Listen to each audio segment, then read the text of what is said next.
Olá, muito boa tarde. Estão em curso as inscrições para duas formações à distância promovidas pela Faculdade de Teologia da Universidade Católica Portuguesa.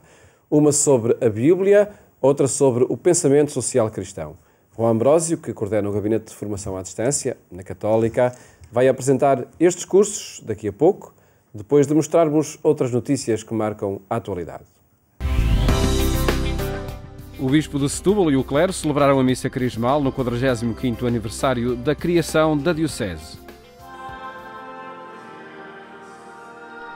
É uma celebração que marca a história de cada diocese na Semana Santa. Este ano, a pandemia obrigou ao seu adiamento, mas não retirou a relevância que tem pelo encontro do clero, que na Diocese de Setúbal foi também de celebração do aniversário da sua fundação. Uma celebração que reuniu o clero sadino na renovação das suas promessas sacerdotais na sede de Setúbal. Celebrar a missa crismal é sempre um dia muito significativo para o clero de qualquer diocese. A celebração em si é sempre muito importante. É um dia especial porque é o dia do clero, é o dia que a própria liturgia o recorda constantemente e se celebra como dom de agradecimento a Deus, mas de agradecimento também àqueles, da parte da comunidade, àqueles que a servem. Mas significa um ponto de união muito importante do clero. De um reunir-se, apesar das diferenças até de origens. Nós temos aqui padres, grande parte dos padres desta diocese no início não eram de cá, a maioria. Uma missa crismal no dia 16 de julho que assinalava o 45º aniversário da fundação da Diocese de Setúbal, uma igreja que depois da sua criação foi edificada com muitos sacerdotes de outras regiões do país. Foi gente que adotou esta diocese como a sua igreja e que, portanto, para aqui veio. E a diocese tem um dever e um gosto de gratidão para com estes padres. Que, aliás, como o primeiro bispo do Manuel, que veio do Porto. Mas outros vieram das Beiras, e depois, agora mais recentemente, também de outros países. Do Brasil, particularmente de Angola. Nesta celebração, dois padres festejaram também jubileus sacerdotais, o padre José Gomes Lopes Guzmão e também o padre José Manuel de Moraes Salgueiro Teixeira de Abreu, que assinalaram 50 e 25 anos de ordenação. Vim da fronteira de Espanha e vim para a beira-mar. Portanto, agradecer ao Senhor ter-me chamado. Pois, a gratidão de me ter chamado para este ministério, de dispensar a sua graça e ser ministro da sua graça. Eu pertenci à Évora, estudei em Vila Viçosa e Évora. Com a criação da Diocese tinha, a liberdade de optar ou pela Diocese de Setúbal ou pela de Évora, que estava em Canha, e Canha era distrito de Setúbal, mas era Diocese, a Arquidiocese de Évora. Optei por Setúbal. Há 25 anos, quando fui ordenado sacerdote, ainda não tinha a certeza absoluta de que seria aqui na Diocese de Setúbal o meu lugar. Mas o Sr. Dom Manuel Martins, bispo que me ordenou na altura, aceitou essa indefinição e apostou nela. Pronto, e aqui estou agora, 25 anos, a celebrar este dom do sacerdócio, que antes de mais é um dom gratuito e, sobretudo, para ser administrado em favor de todo o povo de Deus, de todas as pessoas. Celebrar o jubileu da ordenação sacerdotal é uma oportunidade de testemunho vocacional. Quando me perguntavam o que é que eu queria ser, dizia sempre que era guarda fiscal. E depois, na quarta classe, há um padre de Beja que foi lá à escola e perguntou quem eram os meninos que queriam ir para o seminário. E eu e mais três levantámos-nos. Penso que é preciso estarmos atentos aos sinais, não é? Normalmente o Senhor fala-nos, e às vezes fala-nos por um gesto, por uma palavra, por alguém que se cruzou connosco, por alguém que fez uma coisa qualquer, por alguém que nos lançou um desafio e que nos diz, então não queres. E se calhar também é a nossa falha, que é o não lançarmos esse apelo aos jovens. E é importante. Tenha confiança e ao mesmo tempo reze, aprofunde esta profunda relação de amor que o Senhor quer ter com ele e que ele é chamado a responder ao Senhor, a Nosso Senhor. E ao mesmo tempo tenha confiança, um dia, uma caminhada de 1000 léguas, alguém diria, começa por um passo. Então não tenha receio de dar esse passo. 50 anos de sacerdócio é também uma ocasião para receber mensagens com testemunhos dos paroquianos sobre a pessoa e a tal atenção prestada, um momento dado à emoção.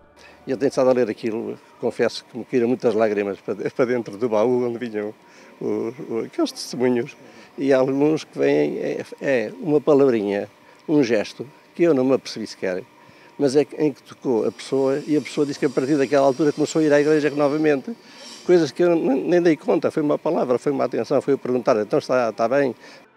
Em tempo de desconfinamento, o bispo de Setúbal afirmou que a igreja pós-pandemia não deve simplesmente voltar ao que era antes. Não vamos começar uma igreja nova, mas é sempre esta igreja que tem, ao longo dos séculos, sempre sabido adaptar-se a novas situações, a ultrapassar crises, e é repartir, renovada a partir delas, e é isso que acho que é importante fazermos. E nesta crise, nestes já vão quase 4 meses de crise, nós aprendemos também coisas novas dentro da igreja. Ao lado de muitas dificuldades, mas que fomos atravessando. E esse esforço que fizemos para atravessá-las já é significativo. Dom José Ornelas espera mudanças na sociedade, mesmo que sejam pequenas, porque diz o mundo vai ser o mesmo. Eu penso que é um lugar comum dizer-se, não é que a pandemia vai mudar tudo, não vai mudar tudo nada, o mundo é o mesmo. Agora, se mudar um bocadinho o coração e a mente das pessoas, alguma coisa pode mudar e deve mudar. A gente aprendeu também alguma coisa com esta pandemia. E também os esforços que estão a fazer, e mesmo naqueles exageros que aparecem por aí, a própria reação da maioria da sociedade em não alinhar por esses exageros é significativa. O bispo de Setúbal e o clero sadino reuniram-se na missa crismal de 2020, um momento de celebração e festa na Sé, nos 45 anos da criação desta diocese. Santarém celebrou também a missa crismal no dia em que assinalava os 45 anos de fundação da diocese. A data é histórica em Santarém e fica na história também esta celebração. A missa crismal, celebrada no dia em que a diocese assinalou 45 anos de fundação. A impossibilidade deste encontro na Semana Santa, por causa da pandemia Covid-19 e a incerteza sobre este e outros encontros festivos, nestes meses, acrescenta valor a uma celebração que reuniu os sacerdotes que trabalham numa região, no caso Santarém, com o seu bispo diocesano. Foi para mim muito agradável verificar da parte dos padres da diocese que, ainda que não tivéssemos outros sinais de festa associados a este dia, mas que pudéssemos ter a missa crismal como afirmação pessoal no seu ministério na diocese, eu fiquei muito feliz com isso, por ter auscultado e pela afirmação ser feita. Portanto, o bispo não impôs, não obrigou, perguntou e disseram que sim, e era também isso que eu gostaria de ouvir. E, portanto, a celebração tem este contentamento de estarmos todos muito livremente, apesar de ser um dia, enfim, com este distanciamento e com os calores todos do verão que está a acontecer, mas é um momento naturalmente feliz para o bispo. Em cada ano, a missa crismal é a ocasião para a bênção dos óleos que marcam vários rituais na liturgia católica e para a renovação das promessas sacerdotais. Uma oportunidade para cada um dos nossos padres renovarem a sua ordenação sacerdotal, tem esse especial significado, mas sobretudo aquela identificação com Jesus Cristo que veio para servir e não para ser servido, mas sabemos que isso é possível, é uma graça, mas é com a unção espiritual que nos vem de Deus. E sem isso nós não fazemos bem o que temos que fazer. E por isso celebrar para recuperar essa força é absolutamente necessário. Na homilia da missa, Dom José Traquina lembrou que o acolhimento foi a palavra central do ano pastoral que termina. Sobre o próximo, o bispo de Santarém referiu a questão ecológica e a ajuda aos pobres como prioridades. Temos pela frente o novo ano pastoral 2020-2021. Não sabemos que condições teremos para o viver. No entanto, entre outras propostas, temos um ano para tomar conta das orientações do novo Diretório para a Catequese e aprofundar a carta encíclica Laudato Si do Papa Francisco. A questão ecológica do planeta Terra e os milhões de pobres do mundo são os dois maiores problemas mundiais que a Igreja inteira deve refletir. Não pode ser indiferente. Planos para a Igreja Católica e para toda a sociedade que procura pistas para um desconfinamento que não deixe ninguém para trás, lembrados também aqui na Missa Crismal, na Diocese de Santarém, este ano celebrado no dia em que assinalou 45 anos da sua fundação.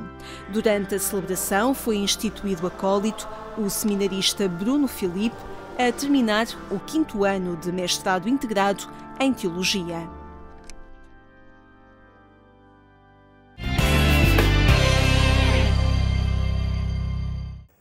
Acompanhe estas e outras notícias no portal da Agência Eclésia, em agência.eclésia.pt.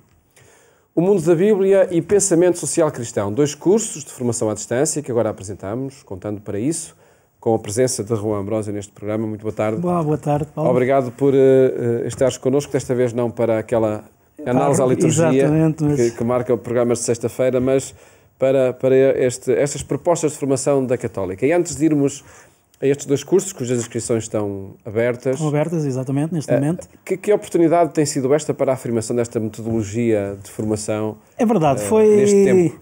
Assim quase de repente, quase vindo do nada, tivemos que transformar toda a nossa prática letiva e toda a lecionação online, passar do presencial para online. E não tivemos muito tempo para o fazer progressivamente, foi de um dia para o outro praticamente.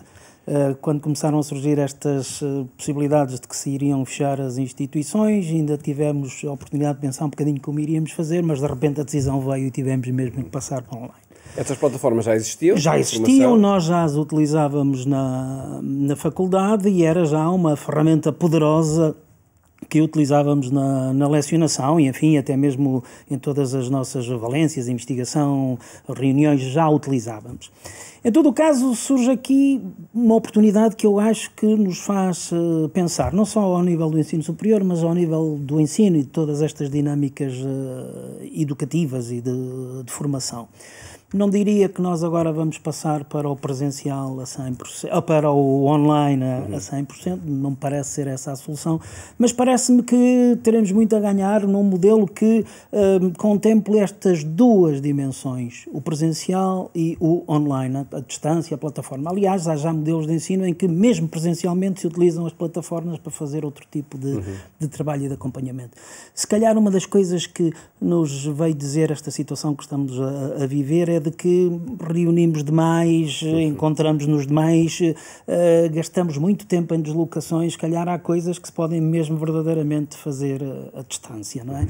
Não quer dizer que seja sempre, não quer dizer que seja em todas as circunstâncias, mas se calhar podemos aproveitar muito. E, portanto, eu prevejo que um modelo híbrido, digamos assim, aquilo que verdadeiramente chama o B-Learning, o Blended Learning, ou seja, momentos presenciais e momentos em que o acompanhamento pode ser feito à distância, não é? E, portanto, acho que é uma oportunidade para revermos, mesmo a nível do ensino secundário, será que os nossos alunos precisam estar tanto tempo nas escolas? Fechados em salas de aulas, se calhar até podem estar nas escolas a fazer outras coisas, a fazer outras dinâmicas que tenham a ver com a educação, mas que não tenha que ser assim tão dividido, tão compartimentado. E será a ocasião em que aquele método de ensino que é expositivo seja ultrapassado? Nós cada vez mais até falamos menos em ensino e mais em aprendizagem, embora eu também não ache que o caminho seja falar só em aprendizagem, porque não há aprendizagem sem ensino, requerem-se um ou outro, mas cada vez mais centrar nos processos de aprendizagem, sim, portanto, ensinamos, é óbvio, tem que se transmitir conteúdos, mas mais do que conteúdos, até metodologias, dinâmicas, atitudes, para que os próprios alunos, em todos os níveis deste processo, possam ser protagonistas. E no ensino superior, se calhar também temos que fazer uma transição mais do que ensinar coisas, mas pôr as coisas ao serviço dos alunos para que eles possam saber pensar, saber agir, saber transformar este mundo. No fundo é isso que nós queremos da educação, não é? E esse é o objetivo. Porque se é só meter coisas dentro dos livros, já lá tem, todas as plataformas, todas as pens, drives e tudo isso, tem lá muito mais informação do que aquela que a gente pode reter. Mas há aqui outros processos de discernimento, isso é o que interessa. Agora, dois exemplos onde essa metodologia já é concretizada, não é? Dois verdade. Cursos de formação à distância. Já há algum tempo que fazemos o mundo da Bíblia e o pensamento social cristão. Eles até ganham neste momento um relevo ainda maior, uma relevância maior, porque são feitos praticamente tudo à distância. Têm pensados 2 ou 3 momentos presenciais, mas, por exemplo, os 2 primeiros momentos presenciais, neste momento, nem vão ser presenciais, vão ser à distância, pelo menos estão assim pensados, e depois veremos, com o evoluir da coisa, as soluções que temos que tomar, não é? O mundo da Bíblia é um curso pensado para um semestre, ou seja, à volta de, enfim, não chegam a ser 6 meses, mas está pensado, o semestre nunca são 6 meses, é sempre até bastante menos do que isso, e tem o mundo da Bíblia, tem depois um subtítulo, a geografia, a história e a cultura. O que é que se pretende com este curso? Não é tanto dedicar-nos a uma reflexão sobre os textos bíblicos em si, embora eles tenham uma presença muito importante, mas é refletirmos sobre o enquadramento geográfico, histórico e cultural onde esses textos nasceram. Portanto, quase que nos pomos um bocadinho a montante. Vamos ver o caldo histórico, geográfico, cultural, onde estes textos foram forjados, onde estes textos começaram a ganhar vida, onde a vida deste povo se foi começando a transformar, destes povos, destas comunidades, foi começando a transformar em texto. E, portanto, é um curso com 4 módulos que vai dedicar a estudar a geografia, a estudar os grandes marcos históricos, a estudar as grandes dinâmicas culturais, as instituições judaicas, sobretudo no período intertestamentário, onde vai depois, pouco a pouco, ser, digamos assim, constituída este conjunto de livros a que chamamos a Bíblia. Noutras edições o curso terminou com uma visita à Terra Santa. É verdade, e vocês são parceiros, a Eclésia é parceira deste curso. Aliás, muito dos vídeos que estão neste curso foram de uma visita que vocês acompanharam. O curso tem a direção científica do professor João Lourenço, eu faço a direção pedagógica. Ele teve, antes de declararmos esta pandemia, esteve na Terra Santa a recolher material novo, entretanto teve que se vir embora, mas algo poderá vir daí como novidade. As inscrições já estão a decorrer e a primeira sessão deste curso será no dia 30 de outubro. Aí é que vamos começar a desenvolver estas atividades. O pensamento social cristão, essa outra proposta noutro âmbito? Noutro âmbito e muito relevante neste momento. É um curso que pensa, sobretudo, fazer um itinerário, faz um itinerário, um curso de 1 ano. Portanto, enquanto o mundo da Bíblia decorria de outubro a maio, fim de outubro, enfim, novembro a maio, este vai até ao fim de julho. É um curso mais extenso, tem 6 módulos. Aqui os conteúdos são disponibilizados semanalmente. No mundo da Bíblia os conteúdos são disponibilizados quinzenalmente, sempre um vídeo e um texto de apoio, pois com várias dinâmicas. Aqui o que queremos é, sobretudo, pensar um bocadinho nos fundamentos do pensamento social cristão. Evitamos, embora se utilize a expressão doutrina social da Igreja, porque o que nós queremos é transmitir a ideia e passar essa ideia e esse agir de que não se trata simplesmente de um corpo doutrinário, mas é também uma maneira de ser, uma maneira de estar. E por isso decidimos chamar de pensamento social cristão. E depois memória e projeto. Porque queremos fazer estas duas coisas, ou seja, ir àquilo que é todo o acervo do pensamento social cristão ao longo da história da Igreja, aos seus fundamentos bíblicos, os seus fundamentos teológicos, aquilo que são os grandes textos da doutrina social cristã, que começa com a Rerum Novarum. Enfim, começa antes, mas aquele texto que nos serve de guia é Rerum Novarum, e depois 100º anos de João Paulo II, os 100 anos, teremos um modo dedicado a isso, e depois veremos os textos mais recentes, sobretudo a Caritas in Veritatis de Bento XVI, e depois 2 textos do Papa Francisco, o Evangelho Gaudium, embora ele diga que aquilo não é um texto da doutrina social da Igreja, e a Laudato Si, esse sim, expressamente da doutrina social da Igreja, embora o Evangelho Gaudium fala muito disto. O que é que se pretende? Portanto, não é simplesmente a tal doutrina, é a maneira de, digamos, fazer uma leitura crente da realidade. Não simplesmente para a ler e entender, mas para agir sobre essa realidade. No fundo é passar um bocadinho, deixem-me dizer desta maneira quase que atrevida, o sonho de Deus para o concreto da história. Ou seja, construir a história a partir do projeto de Deus. E portanto, pretendemos isso com este... Quem pode participar? A quem se destinam os cursos? Estes cursos são destinados, de um modo geral, nós pedimos que as pessoas tenham pelo menos o 12º ano. Ou seja, depois, se alguém porventura não o tiver, desde que mande o seu currículo para, enfim, para a coordenação do curso, analisaremos o currículo e entraremos em diálogo com a pessoa. Mas pedimos que a pessoa tenha pelo menos o 12º ano, porque o curso não é uma mera reflexão, pretende ser uma reflexão séria e, portanto, há categorias, há conteúdos, há exercícios que depois são pedidos às pessoas. Talvez seja interessante dizer isto, o curso pode ser certificado, ou seja, a pessoa pode ter no fim do seu itinerário um certificado a dizer que frequentou o curso. Para ter esse certificado terá que fazer alguns exercícios, não é?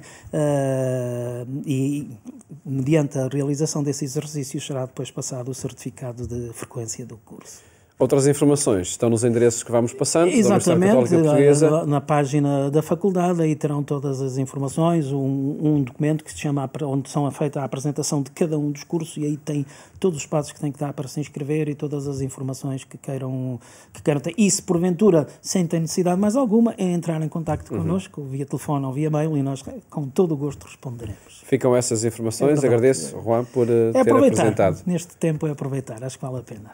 Exatamente. A partir de casa é possível frequentar a universidade. Exatamente. É isso que tem em casa. Muito obrigado e felicidades por essas propostas. Obrigado. Que a Católica dizer-se também que o Pensamento Social Cristão é em parceria com a Caritas Portuguesa. Tem sido uma parceria muito importante e a Caritas tem tudo a ver com isto e, de facto, precisamos transformar o mundo. Muito obrigado. Parece. Siga-nos também na rádio, na Antena 1, onde chegamos à sua companhia pelas 22h45 de segunda a sexta-feira. Votos de uma ótima tarde. Até amanhã, se Deus quiser.